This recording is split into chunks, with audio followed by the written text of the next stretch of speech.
Kumusta? Ito, pinadala mo itong material. Parang nagtatanong ano ba talaga yung pinakapuso ng misyon? Kasi madalas iniisip natin parang pagpaparami lang ba ng miyembro o pagtatayo ng simbahan. Pero paano kung yung tunay na layunin pala ay hindi lang yung pagbabago ng tao? Paano kung mas malaki pa doon yung maipakita yung nagnininging na kaluhalhati ng Diyos sa lahat ng bansa? So ngayon, ito yung sisilipin natin. Itong ideya na to. Based dito sa mga CP mo, bakit kaya sinasabi na ang sentro dapat ng misyon ay yung pagsamba, yung pagluwalhati sa Diyos, hindi lang yung resulta na madalas nating binibilang? Parang gusto mong sabihin may mas malalim pa kaysa sa numero lang? Tama ba eh? Sige, himayin natin to. Ano ba itong sinasabing pagbabago ng pananaw? Kasi di ba madalas ang sukat natin sa tagumpay ng mission kung ilan yung converts? Oo. O kaya gaano kalaki yung iginrow ng simbahan, pero sabi dito sa material mo parang ang kitid naman yata nun. Oo, yun mismo yung punto. Tama ka dyan. Pinapakita kasi dito na kapag puro numero lang, yung bilang lang ang tinitingnan natin, Mhm. baka nalalampasan natin yung mas malalim. Yung mas malawak na ginagawa pala ng Diyos. Okay. Kaya ang mungkahi, isang malaking pagbabago talaga. Mula sa pagiging human-centered, alam mo yon, yung saan tayo, yung tao, yung mga nagawa natin, ang bida, Okay, gets ko. patungo sa pagiging God-centered. God-centered. Oo, ibig sabihin, ang Diyos, ang kanyang kaluwalhatian, yun ang nasa sentro. Ang misyon daw dapat ituring na parang tuloy-tuloy na pagsamba. Pagsamba, Oo, parang pagpapahayag kung sino ba talaga ang Diyos sa bawat kilos natin, sa bawat interaksyon. Dito lalo nagiging interesante. Kasi nabanggit mo, at nabanggit din dito sa material, yung mga salitang, ano nga ba yun? Hebreo na kabod kabod, oo. at Griego na doxa.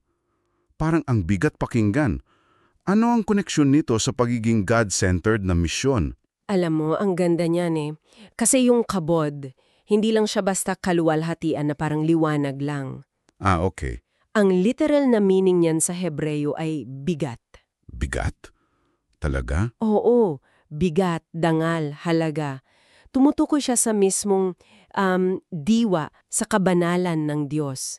Yung kanyang substance, kumbaga. Wow. Tapos yung doxa naman, sa Griego, bagamat madalas i-translate na glory o papuri lang, Mhm. mas nagpapahiwatig ito ng nagniningning na karilagan. Yung parang pagpapakita ng kanyang tunay na halaga, yung kanyang brilliance. Kaya pag sinabing ang misyon ay para sa kaluwalhatian ng Diyos, yung kabod at doksa niya, hindi lang ito tungkol sa pagbibigay papuri. Tungkol ito sa paghahayag, sa pagpapakilala nung mabigat at nagniningning na katotohanan kung sino siya. Wow. Okay. Ang lalim nga pala. So, ang sinasabi mo basically, etong bigat at ningning na to, ito yung posibleng nawawala kapag numero lang ang tinitignan. Sakto, yun nga eh. Kung ganun, paano to maisasalin sa practical na gawain? Sa misyon mismo, hindi na lang pala talaga numero ang basehan, ano? Oo, hindi na nga lang. Kasi kung iugnay natin to sa mas malawak na konteksto, no? Binabago nito yung mismong definisyon natin ng tagumpay. Paano? Hindi na siya simpleng pagbilang lang ng ulo, ng tao. Ang tinitingnan na ngayon ay yung lalim. Yung lalim ng pagbabago sa buhay ng mga naabot ng biyaya. Paano ba ito sumasalamin sa karakter ng Diyos? Yun yung tanong. Okay. Parang quality over quantity. Pero mas malalim pa. Oo, mas malalim pa. Halimbawa, sa halip na yung event lang na paramihan ng attendees, di ba?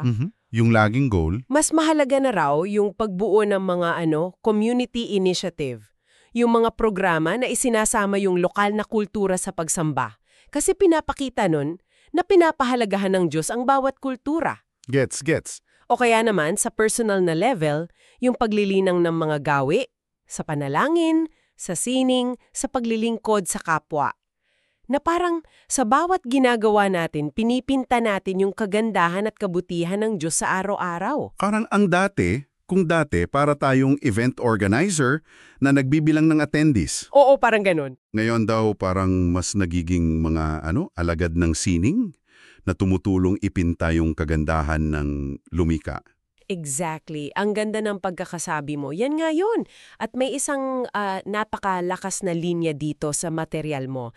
Sabi, missions exists because worship doesn't. Missions exist because worship doesn't. Ano ibig sabihin yan? Ang mission daw, umiiral lang yan kasi hindi pa lahat ng tao ay sumasamba sa tunay na Diyos. Ibig sabihin, ang misyon, hindi siya yung huling hantungan, parang tulay lang siya. Tulay saan? Tulay patungo dun sa araw na ang lahat ng nilikha ay sasamba na. Yun ang ultimate goal. Kaya ang pinakalayunin talaga, hindi lang yung kaligtasan ng tao para sa sarili niya. Okay. Kundi yung universal na pagkilala at pagsamba dun sa bigat at ningning ng Diyos, yung kabod at doksya niya. Ito yung makikita natin kahit sa panalangin ni Jesus sa Juan 17, di ba? Yung verses 4 to 6. Oo, nabanggit nga dito. Sinabi niya na niluwalhati niya ang Ama sa pagtupad ng gawain binigay sa Kanya. Hindi lang para iligtas tayo, kundi para ipakita kung sino talaga ang Ama, para sa kaluwalhati ng Ama. Grabe, ang laki pala ng shift.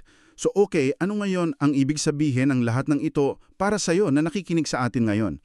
Ito siguro yung hamon, paano kung ang tunay na sukat pala ng tagumpay mo, sa trabaho man yan, sa komunidad, o kahit sa personal mong buhay, ay hindi lang pala yung mga nakamit mo, yung mga achievements o yung bilang ng mga resulta.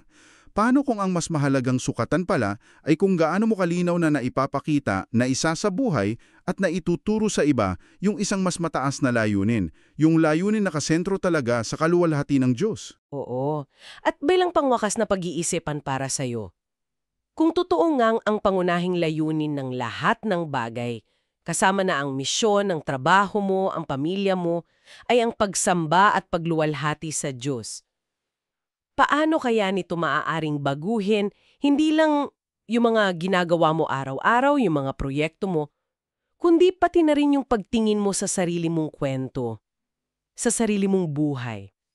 Paano nito binabago yung pag-unawa mo sa iyong sariling halaga at papel sa loob nitong napakalawak na disenyo ng pananampalataya?